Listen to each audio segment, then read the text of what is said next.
Queridos, nós temos estudado nas últimas semanas um livro da Bíblia. Quem pode me dizer que livro que a gente tem estudado? João, a resposta vai ser a mesma daqui até o fim do ano. João, nós estamos estudando o Evangelho de João, versículo por versículo, nós estamos buscando entender melhor quem é Jesus, como Ele age nas nossas vidas. E na semana passada nós olhamos uma história, inclusive a história continua hoje, ela ocupa praticamente um capítulo inteiro da Bíblia. Para uma história ocupar o capítulo inteiro da Bíblia, tem que ter algumas coisas ali que Deus quer que a gente veja. Não são todas as histórias, não são muitas histórias que ocupam todo um capítulo da Bíblia. E essa ocupa praticamente um capítulo inteiro da Bíblia, a história da mulher samaritana. E nós vimos na semana passada que a história da mulher samaritana ela é praticamente impensável. Jesus, que estava precisando ir para um determinado local, ele passa pela Samaria. Ele passa por um lugar que era um lugar considerado de povo pagão, de povo distante de Deus. Todo bom judeu daria uma volta bem grande para não passar por ali. Mas o texto diz no começo do capítulo 4 de João que era necessário que Jesus passasse por Samaria. Muito provavelmente os seus discípulos disseram, poxa, mas não é por aí, tem um outro caminho que a gente dá uma volta. Mas Jesus diz, não, eu quero passar por aqui, tem algo que eu preciso fazer em Samaria e eu preciso passar por aqui. Não era comum fazer isso, não era o que se esperaria de Jesus ao viajar por aquela região. E aí, chegando numa cidade ao meio-dia, depois de caminhar por algum tempo, Jesus encontra com uma mulher samaritana ao redor de um poço.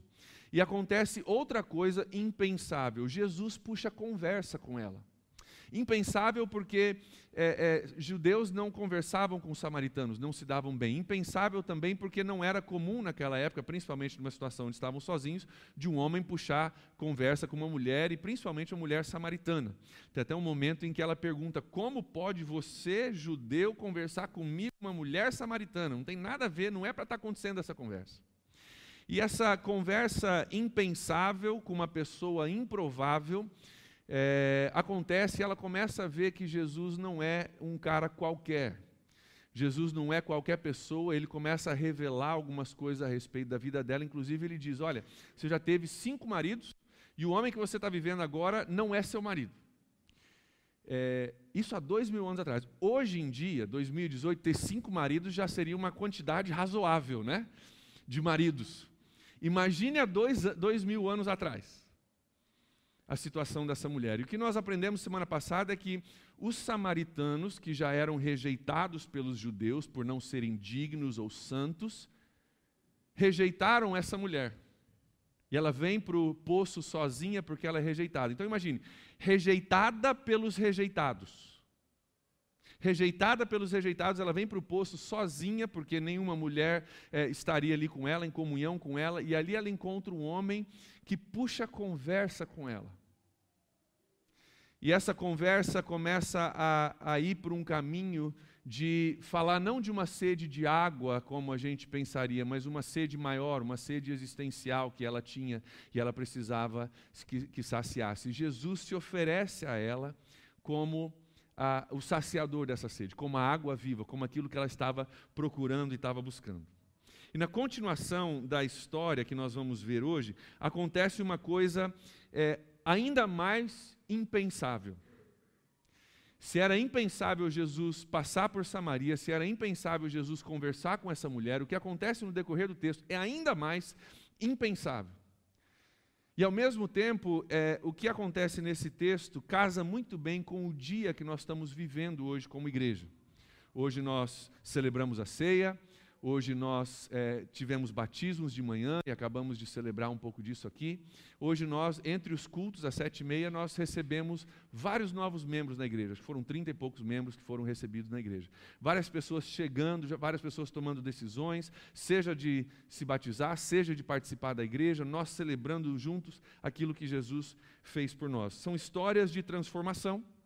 E a história da transformação dessa mulher continua hoje a partir do versículo 27. Eu quero olhar contigo a partir do versículo 27 do Evangelho de João, capítulo 4. O que nós vamos ver é que essa conversa com uma mulher que Jesus tem, as crianças estão se divertindo hoje, né? Dá para ouvir aí ou só eu estou ouvindo? Estão se divertindo. Eu falei que o Ministério Infantil da PIB é bom. Pensa só na alegria dessas crianças. A partir do versículo 27, nós vemos que essa conversa com essa uma mulher não para por aí. Nós vemos que esse primeiro encontro de Jesus com uma mulher tinha mais a ser feito. Não parava por aí. Nós pausamos a história ali semana passada, mas a história continua. E o que eu quero que você veja hoje é o seguinte, que a sua história, aquilo que Jesus está fazendo na sua vida, não para com você. Aquilo que Deus quer fazer através de você, o projeto de Deus para você, a conversa que Deus começou contigo, a ideia é que comece contigo, mas transborde de você para outras pessoas. Nós vemos isso a partir do versículo 27. Diz assim: naquele momento, seus discípulos voltaram e ficaram surpresos ao encontrá-lo conversando com uma mulher, porque não era comum. Mas ninguém perguntou o que queres saber ou por que está conversando com ela, porque provavelmente eles sabiam que era uma pergunta idiota. Você não faz pergunta idiota para Jesus, porque senão ele vai responder e você vai ficar com vergonha. Então eles vão perguntar. Versículo 28. Então, deixando o seu cântaro, a mulher voltou para a cidade e disse ao povo. Versículo 29 diz o que ela disse, nós vamos esperar. Antes de ler o versículo 29, eu quero olhar contigo 3 coisas que o versículo 28 descreve. Depois do encontro com Jesus, depois de entender que esse cara não é qualquer cara, porque ele sabe do meu passado, e detalhe, ele ainda está conversando comigo. Ele sabe quem eu sou, sabe dos meus podres e ainda está conversando comigo. Depois desse encontro, ela faz 3 coisas no versículo 28. Primeiro, ela deixa o seu cântaro. Vamos lembrar da história? Ela veio para o poço com um cântaro. O cântaro era uma jarra de pegar água, certo? Ela veio para o poço com um cântaro para pegar água. O que a trouxe até o poço era a necessidade de água. Nós não sabemos se era para beber, se era para os afazeres do lar dela, mas ela veio para o poço precisando de água. Depois de ter um encontro com Jesus, ela deixa o cântaro lá vazio e volta para a cidade. Depois do encontro com Jesus, aquilo que parecia tão importante, aquilo que a motivou para chegar até o poço já não importa mais. Tem coisas que importam mais. Ela já entendeu que isso era importante antes de eu conhecer Jesus, mas agora que eu conheço Jesus, tem alguma coisa mais importante, tem uma necessidade maior. Eu tinha uma necessidade de água, agora eu tenho uma necessidade maior ainda. Ela deixa o seu cântaro no poço, ela volta à sua cidade e ela fala com o seu povo. Ela larga tudo, ela abandona tudo, nem lembra mais por que ela veio no poço, ela só sabe que ela encontrou Jesus e ela volta para a cidade para falar com o seu povo a respeito disso. E o versículo 29 mostra o que ela diz. Diz assim: venham ver um homem que me disse tudo o que eu tenho feito. Será que ele não é o Cristo? A coisa mais impensável nessa história, sabe o que aconteceu aqui? Versículo 29. Essa mulher, rejeitada pelos rejeitados, se tornou no versículo 29 uma missionária. Ela deixou as suas necessidades, deixou aquilo que a trouxe ali, voltou para o seu povo e falou com eles: olha, tem um cara lá que está falando tudo para mim, será que ele não é o Messias? Será que ele não seria o Jesus que nós estamos esperando? O impensável não é só Jesus conversar com ela, o impensável é que uma mulher como essa se tornaria, nessa história, uma missionária. Ela não sabe muito sobre Jesus nesse momento ainda, mas ela sabe que ele não é um cara comum, ela sabe que tem alguma coisa especial a respeito dele, e ela imagina que ele seja talvez o Messias, inclusive ele se declarou a ela como Messias, e ela começa a falar daquilo que ela sabia. Detalhe para a gente aqui, você sabia que você não precisa saber muito sobre Jesus para poder falar de Jesus? Você precisa conhecer Jesus. Ela não sabia muita coisa, mas ela sabia que havia algo de especial nesse homem, ele se revelou Messias, então ela simplesmente vai e fala: ó, ele me falou tudo que eu já vivi, ele está revelando algumas coisas para mim, venham ver. E ela começa a chamar esse povo para virem conhecer Jesus e se torna uma missionária. Versículo 30, então eles saíram da cidade, essas pessoas que ela foi chamar, e foram para onde ele estava. No começo era somente uma mulher e Jesus ao redor do poço.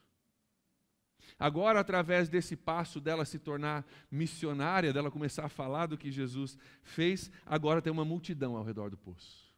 Tem gente saindo da cidade como ela tinha feito para vir até Jesus, a convite dessa mulher, para ouvir mais a respeito de Jesus. O versículo 31 continua dizendo o seguinte: enquanto isso, ou seja, enquanto as pessoas estavam vindo da cidade para ouvir Jesus, a convite dessa mulher, os discípulos insistiam com ele: mestre, come alguma coisa. Só para você lembrar da história, da semana passada nós vimos que Jesus para no poço, sedento, e os discípulos vão para a cidade para comprar pão. Toda essa conversa entre Jesus e a mulher samaritana acontece enquanto os discípulos estavam fora. Então eles estão pegando o bonde andando, eles não entendem o que aconteceu entre Jesus e essa mulher. Então eles voltam com o pão que eles tinham ido buscar, veem que tem uma multidão ali, tem uma coisa se aglomerando, não era algo necessariamente incomum para Jesus ter a aglomeração de pessoas, e eles chegam para Jesus e falam: Jesus, come algum pão, come alguma coisa, você está com fome, você está com sede, e eles... Vêm essas pessoas vindo para conhecer Jesus, mas os discípulos ainda estão preocupados com o pão. Ainda estão preocupados com aquelas coisas do dia a dia, dos afazeres, das necessidades básicas da vida. Preocupados com o pão. Em versículo 32, Jesus diz para eles: eu tenho algo para comer que vocês não conhecem. Você vê o quanto os discípulos estavam boiando, olha o que eles dizem no 33. Então seus discípulos disseram uns aos outros: será que alguém trouxe alguma comida para ele comer? Será que enquanto a gente foi para a cidade, alguém trouxe? Ou eles usavam aquelas rouponas naqueles dias, né? Pelo menos aparece nos filmes, né? Usavam aquelas rouponas assim. Vai que Jesus escondeu um pão numa das dobras daquela roupa lá, e quando a gente estava fora, ele matou a fome dele. Jesus não está falando aqui de uma fome física. Jesus está falando de uma coisa mais profunda, muito mais profunda, e ele vai daqui a pouco ensinar uma lição para esses discípulos, que eu acho que é também um convite para nós. Jesus explica no versículo 34, olha comigo. A minha comida é fazer a vontade daquele que me enviou a concluir a sua obra. Duas coisas que Jesus diz aqui. Primeiro, a obra não está concluída ainda. Não terminou. A vocês que se batizaram hoje de manhã, deixa eu dizer uma coisa para vocês. A obra não está concluída ainda. Não terminou. Chegou até você, glória a Deus por isso. Jesus te alcançou, mas a obra não está... Tem mais ainda que Ele vai fazer através de você agora. A obra não está concluída ainda, não terminou o problema. Jesus diz, tem algo mais a fazer, e Ele diz outra coisa, a minha comida tem uma comida maior, tem algo que me sacia mais, tem algo que é mais importante para mim do que essas necessidades do dia a dia, é fazer a vontade de Deus. Tem algo que vocês não conhecem, tem uma comida que vocês não conhecem, o meu corpo precisa de comida, mas a minha alma precisa realizar o seu propósito. Assim como meu corpo precisa de comida, eu tenho um propósito que precisa ser realizado. Existe uma comida que vem de fazer o seu propósito, um saciar que vem de viver o seu propósito, e é isso que eu estou atrás, Jesus diz. E é interessante que Jesus deixa de lado o pão para cumprir o propósito, a mulher deixa de lado o cântaro para cumprir um propósito. A água já não se torna tão importante, o pão já não é mais tão importante, existe algo maior para ser feito. E Jesus chama os seus discípulos para fazer parte disso, para acordarem para isso, para perceberem isso e participarem disso. Olha o versículo 35. Diz assim, vocês não dizem daqui a 4 meses haverá colheita? Eu digo a vocês, abram os olhos e vejam os campos, eles estão maduros para a colheita. Jesus estava falando aos seus discípulos aqui, está dizendo, gente, tem algo mais importante acontecendo agora do que o pão que vocês vieram trazer. Tem algo mais urgente do que a fome que a gente está sentindo, tem algo mais urgente do que a sede que a gente está sentindo, tem algo mais importante, ele diz para eles no versículo 35, abram os seus olhos, vejam os campos que estão maduros para a colheita.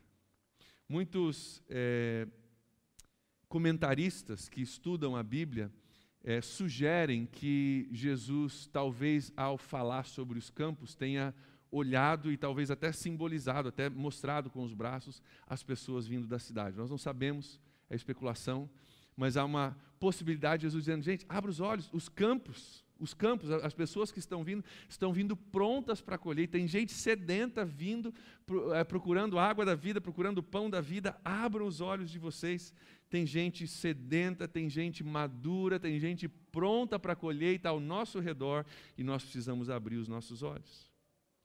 Quantos de nós, às vezes, a gente compra e vende, a gente vai e vem, a gente corre atrás de um monte de coisas da vida e, às vezes, nós não estamos prontos para fazer parte da colheita de Deus? Quantos de nós, às vezes, a gente está correndo atrás daquelas coisas, mantendo a casa limpa e cozinhando as coisas e cuidando das crianças e aquela correria toda que é necessária, mas quantos de nós talvez precisamos entender esse chamado junto com os discípulos? Abra os olhos, tem gente ao teu redor que está madura, está pronta para a colheita e Deus quer te usar. Se você já foi alcançado por Jesus, seja você um dos batizandos, um dos novos membros ou não, o projeto de Deus não termina em você. O projeto de Deus alcança você e através de você, ele flui para alcançar outras pessoas. E é isso que Jesus está dizendo aqui, ele não deixa perder o foco, ele continua focado naquilo que Deus tinha para ele. Versículo 36, ele continua dizendo: aquele que colhe já recebe o seu salário e colhe fruto para a vida eterna, de forma que se alegram juntos o que semeia e o que colhe. Jesus não está falando aqui, mais uma vez, de uma colheita normal, está falando aquele que colhe, colhe para a vida eterna. Não estou nem falando de uma colheita boa aqui na terra, que traz trigo, traz mantimento. Estou falando, gente, essa colheita tem a ver com vida eterna, uma colheita muito além, é algo muito maior, muito mais especial do que você pode imaginar. E 37 ele continua dizendo: assim é verdadeiro o ditado, um semeia e o outro colhe. Provavelmente aqui no semear ele estava falando de João Batista, de outros que haviam vindo antes, trazido a proclamação da palavra de Deus, o entendimento sobre as coisas de Deus, e agora eles estavam vindo para colher, a colheita estava pronta, alguém tinha semeado, a colheita estava pronta para colher. E olha o versículo 38, ele diz para os seus discípulos, e eu creio que para nós também: eu os enviei para colherem o que vocês não cultivaram. Outros realizaram o trabalho árduo, vocês vieram a usufruir do trabalho deles. Os discípulos, nessa viagem por Samaria, provavelmente nunca imaginavam que haveria ali uma colheita. Na cabeça deles, muito provavelmente, cara, a gente não era nem para estar passando por aqui, mas estamos passando, chegamos por volta do meio-dia a um poço, estamos com sede, nós vamos parar, vai, compra pão, Jesus pega a água, a gente come, bebe e segue o rumo, sem imaginar que no meio daquele lugar haveria um propósito de Deus. Sem imaginar que aquela parada não era só uma parada para saciar a sede deles e a fome deles, mas naquela parada Deus os usaria para saciar a sede e a fome dos outros.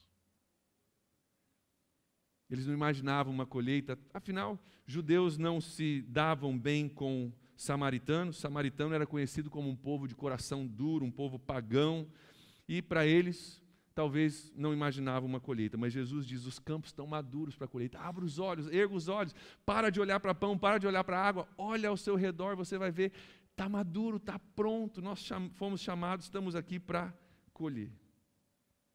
Trazendo para os nossos dias hoje, às vezes pessoas chegam para mim e falam: pastor, está muito difícil, os dias estão maus, os dias estão difíceis, os corações estão frios, pessoas estão duras contra Deus, ninguém quer saber do evangelho, de igreja, tá difícil, pastor, ser crente ou falar de Jesus hoje em dia. Sabe o que eu digo para isso? Talvez esteja difícil para alguns dos métodos que a gente usa, que não funcionam mais. Você não precisa concordar comigo, mas eu acho que os campos estão prontos para a colheita, ainda, hoje. Eu acho que ainda tem muita gente sedenta e muita gente pronta, que se a gente erguer os nossos olhos, a gente vai ver, cara, ao meu redor tem uma colheita pronta para ser colhida. Tem pessoas sedentas em todo lugar. Quanto mais quebrado o nosso mundo se torna, maior a sede se torna, e a gente foi chamado por Deus, juntamente com os discípulos, para fazer parte dessa colheita, para trazer, para olhar além do aqui e do agora, além dos afazeres, erga os seus olhos, olha a colheita. Eu creio ainda hoje que nós temos pessoas sedentas, mais sedentas do que nunca, e eu digo ainda hoje, os campos estão maduros. Estão maduros. Um tempo atrás, uma pessoa que está se preparando para o ministério veio falar comigo, falou: pastor, estou me preparando para esse ministério, não sei o que fazer, depois que acabar tudo, a gente fica meio inseguro, como que Deus vai me usar? Eu falei: só saiba de uma coisa, a seara ainda é muita e os ceifeiros ainda são poucos. Jesus falou isso em outro texto. A seara é grande e os ceifeiros são poucos. A seara ainda é grande e os ceifeiros ainda são poucos. Então você está se preparando para ser ceifeiro, tem lugar para você. Não se preocupe, porque essa realidade ainda é verdade no nosso mundo hoje. E Jesus diz: eu os enviei para colherem. Eu creio que Jesus diz para nós hoje: eu os enviei para vocês colherem. Versículo 39 diz que muitos samaritanos daquela cidade creram nele por causa do seguinte testemunho da mulher. Olha o que ela falou: ele me disse tudo o que eu tenho feito. Através dessa conversa, a mulher que largou o seu cântaro e foi correndo para a cidade, começou a falar, muitos daquela cidade creram em Jesus. Está vendo que o processo não tinha terminado? Ele tinha que completar a obra, não era só aquela mulher, mas através daquela mulher, outras coisas iam acontecer. E muitos samaritanos daquela cidade creram por causa do testemunho dela. Eu quero que você note duas coisas a respeito dessa mulher, duas coisas que acontecem depois do encontro dela com Jesus. Primeiro, ela era excluída das pessoas e talvez até fugia das pessoas. Ela vinha sozinha para o poço. Ela agora, depois de encontrar Jesus, ela corre para as pessoas. Percebeu? Ela se distanciava das pessoas, agora ela corre para as pessoas. Ela que antes tinha vergonha da sua história, nós falamos semana passada que provavelmente toda vez que ela vinha para o poço sozinha, ela era lembrada e lembrava os outros da sua história, porque ela estava sozinha por ser rejeitada, ela tinha um passado. Ela que se envergonhava da sua história, agora ela corre para a cidade para contar a história dela.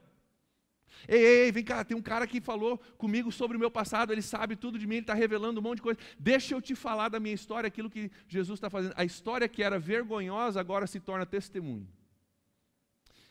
Meu irmão, minha irmã, a sua história que um dia foi vergonhosa, é muitas vezes a história que Deus vai usar para se tornar testemunho.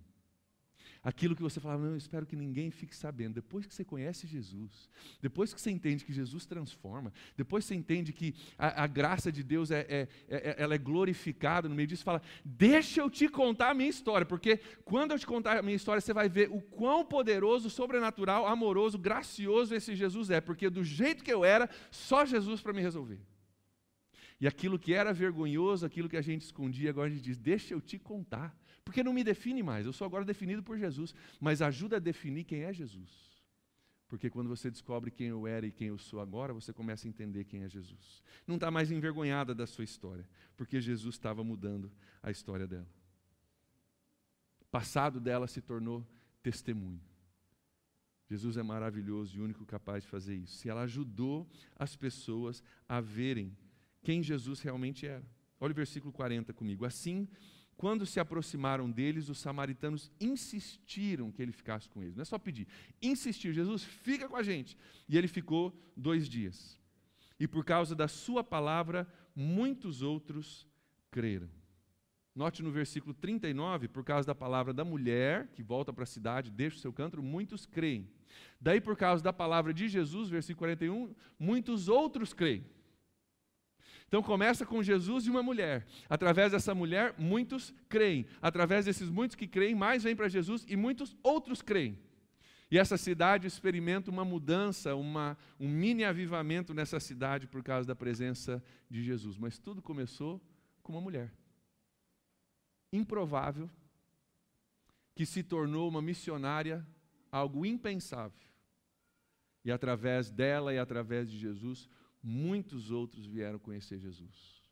Olha o versículo 42, que é o último para nós nessa noite.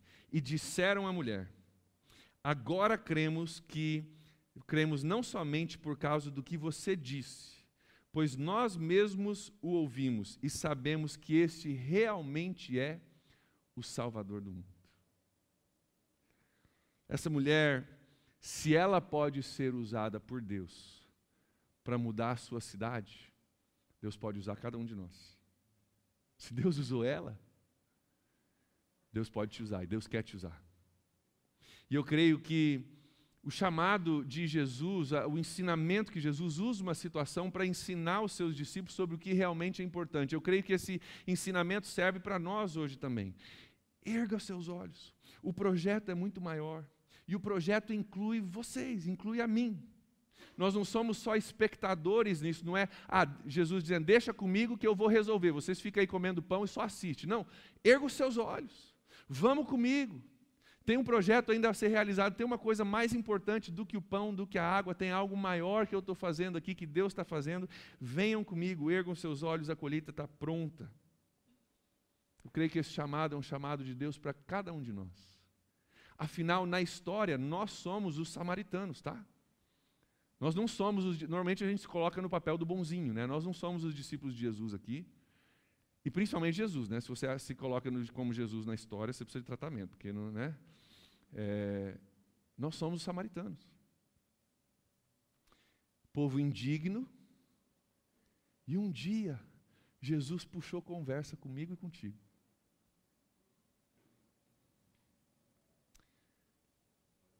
Comigo, foi 1h30 da manhã, numa escola de informática no Paraná. Fundo do poço. Minha oração eu já falei. Pensa numa oração sem fé. Jesus, se o Senhor acha que consegue mudar a minha vida, te dou ela. Porque eu nem tenho muito mais vida para dar, então, se o Senhor quer pegar esse balaio de gato, pega. E ele pegou. E ele pegou. E ele puxou conversa. E essa conversa começou a me mudar. E à medida que começou a me mudar, eu fui falando. E ele foi me equipando, ele foi me usando, e hoje isso transborda, e ele quer transbordar através da sua vida também. O projeto de Jesus não é só para você, a conversa que ele puxou contigo é para te alcançar e para você largar o seu cântaro, voltar para o seu povo e falar. Então a pergunta para nós hoje é: o que é o seu cântaro e o meu cântaro? Tem alguma coisa que nos prende? Tem algumas coisas que a gente fala, não, mas é que eu precisava de água e eu vim aqui para buscar água, depois eu conto, mas tem alguma coisa que nos prende, que a gente precisa entender? Cara, não é que não seja bom, ou que não seja importante, ou que não seja útil. Com certeza, depois de um determinado momento, ela voltou para o poço, afinal ela precisava de água para os seus afazeres. Mas, naquele momento, ela largou o cântaro e falou, espera aí que tem uma coisa mais importante. Tem algo mais importante. Jesus, sendo oferecido pão, falou, não, espera aí, tem uma coisa mais importante. Depois a gente come pão. Mas tem uma obra a ser realizada aqui que é mais importante. Será que tem algum cântaro na nossa vida que nos prende? A gente fala, Jesus, que bom, obrigado pela conversa, deixa eu pegar minha aguinha aqui, pôr nas costas e vou voltar para minha casa. E Jesus está dizendo, tem uma obra muito grande, eu quero te usar. Larga esse cântaro, corre para o teu povo, fala com alguém sobre Jesus. Tem um homem chamado William Temple, arcebispo anglicano no século XIX, foi líder da igreja anglicana na Inglaterra. Ele disse uma frase que talvez você já tenha ouvido, muito célebre e muito verdadeira. Ele diz o seguinte: a igreja é a única sociedade que existe para o benefício dos que não são seus membros. A igreja é a única sociedade que existe para o benefício dos que não são seus membros. Então, para você que acabou de ser recebido como membro hoje, deixa eu te contar, primeiro, bem-vindo, que bom que você está aqui. Deixa eu te dar uma má notícia. Nós não existimos primeiramente para você. Nós, você incluído, existimos para aqueles que não estão aqui dentro ainda. Estamos falando de PIB, placa de igreja, não tem nada a ver com a PIB, tem a ver com o corpo de Cristo, a igreja de Cristo espalhada ao redor do mundo. A igreja é a única organização que não existe primeiramente para o benefício dos seus próprios membros. Espero que você cresça, espero que você seja beneficiado, espero que você seja bênção e abençoado aqui. Mas nós existimos para aqueles que ainda não estão aqui. Esse é o nosso propósito. Esse é o chamado de Jesus, e o chamado de Jesus para os seus discípulos: ergam os seus olhos. Para de olhar só para as coisas mundanas, as coisas daqui, as coisas que a gente precisa, que são do dia a dia. Erga os seus olhos, está pronto para a colheita, e Deus quer nos usar. Queridos, essas histórias de batismo, essas histórias que a gente celebramos hoje aqui, não são histórias que a gente deve só assistir de longe e aplaudir. Deus quer te usar para escrever, para ajudar a escrever a história de alguém. Deus já tem usado muitos aqui, eu falei isso hoje no batismo, que eu estava lá batizando, eu apareço nos vídeos, mas não fui eu que ganhei aquelas pessoas, não fui eu que discipulei aquelas pessoas, não fui eu que amei aquelas pessoas, não fui eu que convidei elas a ir para a igreja, foram vocês que fizeram isso. Deus nos chama para fazer parte, não de uma organização, mas de um organismo vivo, igreja, onde pessoas estão crescendo e convidando e testemunhando e deixando tudo de lado que atrapalha para falar a respeito de Jesus, e à medida que Jesus opera em nós, a coisa vai crescendo, a coisa é dinâmica, a coisa tem vida. Será que os nossos olhos estão abertos para aquilo que Deus quer fazer ao nosso redor? É a pergunta que eu tenho para você. E será que tem alguém que Jesus diria, cara, vai contar para alguém? Vai falar com alguém do seu jeito, não precisa ser você chegar, sentar na pessoa e falar assim, deixa eu te contar a respeito de Jesus. Às vezes não é assim o seu jeito de trabalhar. Alguns vão contar com palavras, outros vão contar com ações, outros vão contar através de oração, outros vão contar trazendo para um evento, outros vão contar dando um livro, mas tem formas da gente ser usado e ser participante nisso. Uma das marcas da maturidade cristã é quando a gente entende que o que nós temos não é só para a gente. O que Deus nos deu é para os outros.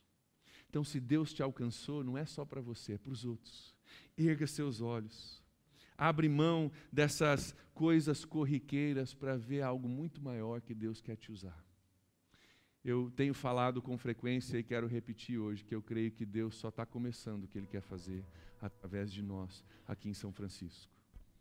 Eu não sei se você quer embarcar nessa comigo, mas o meu plano é ficar aqui um bom tempo. Eu acho que Deus vai fazer muita coisa ainda pela frente.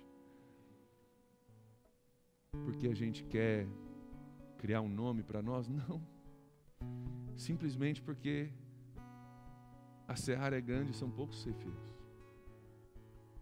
Simplesmente porque tem gente que você conhece, gente que Deus te colocou, está na tua roda de amizades, de influência, teu círculo de influência, que não conhecem Jesus ainda.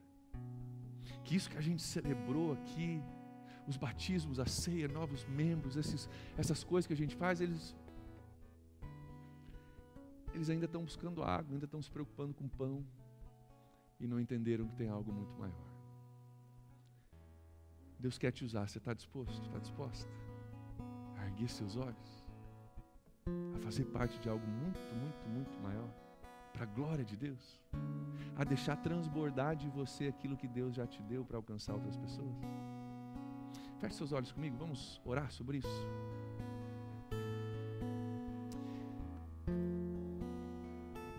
Essa palavra não é de forma alguma uma palavra condenatória, é um convite.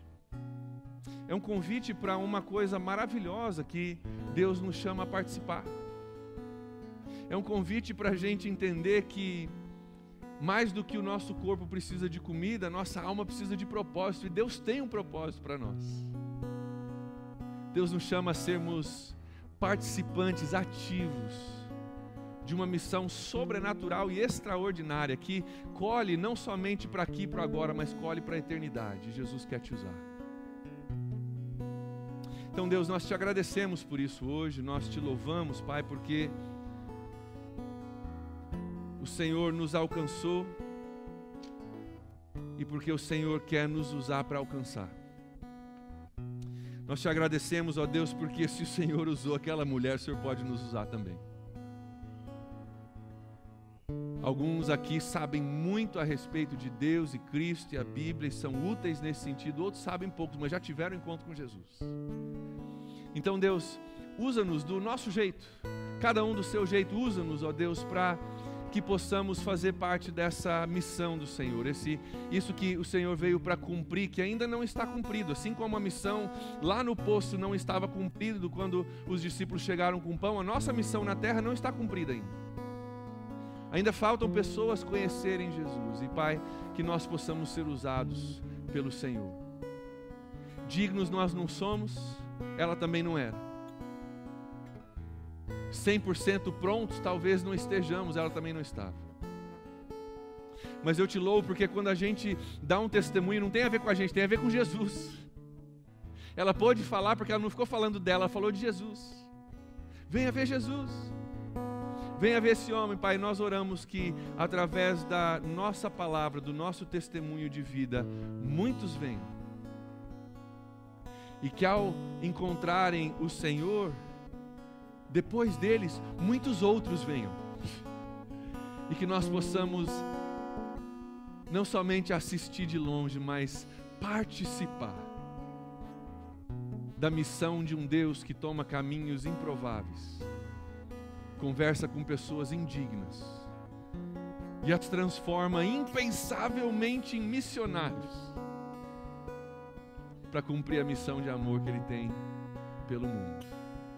A isso nós nos dispomos, Senhor, a isso nós nos entregamos, a isso nós pedimos, para isso nós pedimos o mover do Teu Espírito Santo no nosso coração, nos nossos olhos, erguendo-os para que possamos ver.